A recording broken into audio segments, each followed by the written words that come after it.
پاکستان تحریک انصاف کے رکن قومی اسمبلی اور ٹی وی میزبان عامر لیاقت حسین انتقال کر گئے ہیں۔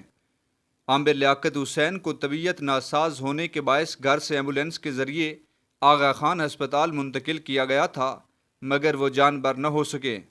عامر لیاقت کے ڈرائیور جاوید کا کہنا ہے کہ گھر میں عامر لیاقت کے کمرے کا دروازہ کھٹکھٹایا گیا، تاہم اندر سے کوئی جواب موصول نہ ہوا۔ عامر لیاقت حسین اپنے آبائی گھر خداداد کالونی میں موجود تھے۔ گھر پر موجود ملازمین دروازہ کھول کر اندر گئے تو وہ بے ہوش حالت میں بستر پر موجود تھے، جس کے فوری بعد انہیں اسپتال منتقل کیا گیا تھا۔ عامر لیاقت کے ڈرائیور جاوید نے 15 پر عامر لیاقت کی طبیعت کے حوالے سے اطلاع دی تھی۔ ملازم جاوید نے بتایا کہ گزشتہ شب عامر لیاقت نے سینے میں درد کی شکایت بھی کی تھی، جس پر انہیں ہسپتال چلنے کا کہا گیا تھا، تاہم انہوں نے انکار کر دیا اور پھر صبح ان کے کمرے سے چیخنے کی آواز بھی سنائی دی تھی۔ دوسری جانب ہسپتال میں ڈاکٹرز نے بھی ان کی موت کی تصدیق کی ہے۔ عامر لیاقت حسین کو تشویشناک حالت میں ہسپتال منتقل کیا گیا تھا، جہاں ڈاکٹرز نے معائنے کے بعد انتقال کی تصدیق کی۔ ڈاکٹرز کا کہنا ہے کہ عامر لیاقت حسین کو جب اسپتال لایا گیا تو وہ انتقال کر چکے تھے۔ شیخ لیاقت کے دونوں بیٹوں کا انتقال بڑی عجیب حالت میں ہوا۔ بڑے بیٹے عمران لیاقت حسین ایران سے مذہبی تعلیم حاصل کر کے پاکستان آئے اور اندرون سندھ میں اپنا مذہبی دائرہ کار بڑھایا۔ کچھ عرصہ خبروں کی زینت بنے، لیکن ان پر کبھی بھی کھل کر لکھا نہیں گیا۔ عمران لیاقت حسین مذہبی طور پر ایک مخصوص حلقے میں شدید متنازع رہے اور اپنے نام کے ساتھ آیت اللہ لگاتے تھے، اور ان کے ماننے والوں کی اچھی خاصی تعداد سندھ میں ان کے ساتھ رہیں۔ یہ بھی سننے میں آیا کہ وہ ایران میں کافی عرصہ کسی جرم میں گرفتار بھی رہے اور اس کے بعد سزا پوری ہوئی تو پاکستان واپس آ گئے۔ پھر ایک روز اچانک خبر ملی کہ ان کا انتقال ہو گیا ہے۔ اپنے چھوٹے بھائی عامر لیاقت کے ساتھ ان کے تعلقات کبھی بھی اچھے نہیں رہے۔ شیخ لیاقت کے چھوٹے بیٹے عامر لیاقت حسین 90 کی دہائی میں پاکستان ڈیبیٹ کونسل کے چیئرمین رہے۔ پاکستان کے بیسٹ ڈیبیٹر کا ایوارڈ کئی مرتبہ حاصل کیا۔ 90 کی دہائی میں جب کراچی میں جیلی پولیس مقابلوں کا دور تھا اور حالات بہت خراب تھے، عامر لیاقت کو شہر میں اس وقت مقبولیت حاصل ہوئی جب نوجوان عامر لیاقت نے پرچم اخبار میں خبروں پر عامری جادوگر کا تبصرہ کے نام سے کالم شروع کیا۔ یہ کالم پاکستان میں ریاستی جبر کے حوالے سے سیاستدانوں اور اسٹیبلشمنٹ پر طنز و مزاح لکھنے کا سلسلہ تھا، جس میں عامر لیاقت حسین کھل کر تنقید کیا کرتے تھے۔ زمانہ طالب علمی سے ہی یہ نوجوان بلاغ کا ذہین اور حاضر دماغ تھا۔ پھر مشرف کے دور میں جب جیو ٹی وی نے اپنے نشریات کا آغاز کیا تو عامر لیاقت حسین نے عالم آن لائن میں نظر آئے۔ اس پروگرام کو بے انتہا شہرت ملی۔ یوں عامر لیاقت عالمی سطح پر مشہور ہوئے۔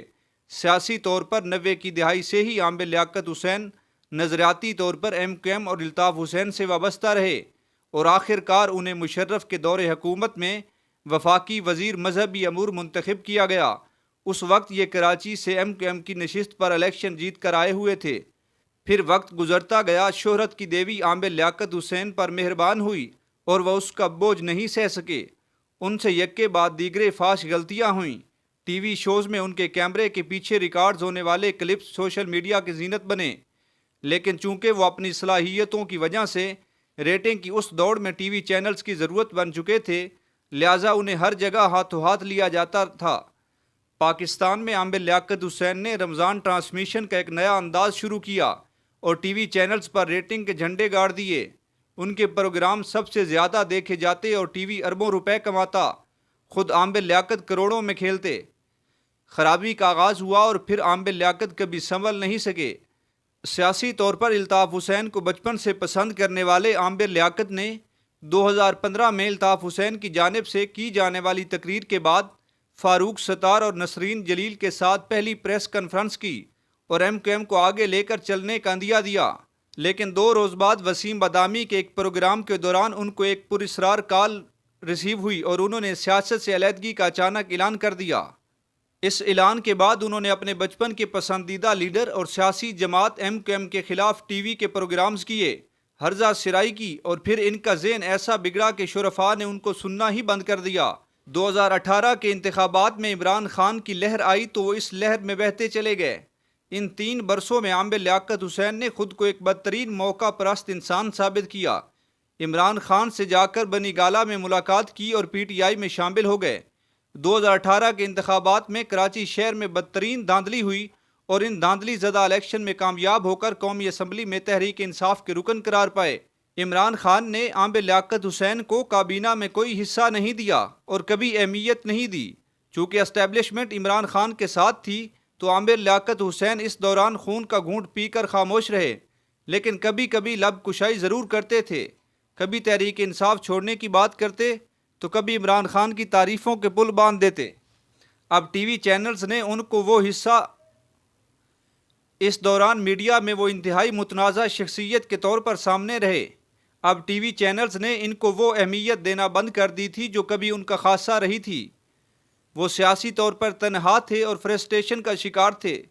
فرسٹریشن کے انہی دنوں میں انہوں نے اپنی پہلی بیوی اور اپنے بچوں کی ماں کو طلاق دے دی۔ اس طلاق کے بعد عامر لیاقت حسین سنبھل نہ سکے۔ عامر لیاقت حسین کی دوسری شادی بھی ناکام ہوئی۔ پھر کچھ ہی عرصہ بعد وہ اپنی کم عمر تیسری بیوی کے ساتھ نظر آئے اور خبروں کی زینت بن گئے۔ اس کے بعد جو ہوا وہ یہاں کہنا قطعی ضروری نہیں۔ نبیل قبول کے ساتھ ان کی گفتگو اور پھر کئی ویڈیوز میں وہ الطاف حسین کی طرف واپس جانے کے اشارے دیتے نظر آئے۔ اسی دوران ان کی تیسری اہلیہ نے ان کو رسوا کر کے سر بازار برہنہ کر ڈالا۔ یہ تکلیف عامر لیاقت کے لیے شاید زندگی کی سب سے بڑی تکلیف تھی۔ انہوں نے ایک بیان دیا کہ میں اب ہمیشہ کے لیے یہ ملک چھوڑ دوں گا، اور ساتھ ہی یہ بھی کہا کہ ملک چھوڑنے سے پہلے عمران خان اور فواد چودھری کو بے نقاب کروں گا جنہوں نے میرا گھر اجاڑا ہے۔ عامر لیاقت اپنے گھر میں آج مردہ پائے گئے۔ ہسپتال لے جانے پر ڈاکٹرز نے ان کی موت کی تصدیق کر دی ہے۔ عامر لیاقت حسین عمران خان اور فواد چودھری کو بے نقاب نہیں کر سکے۔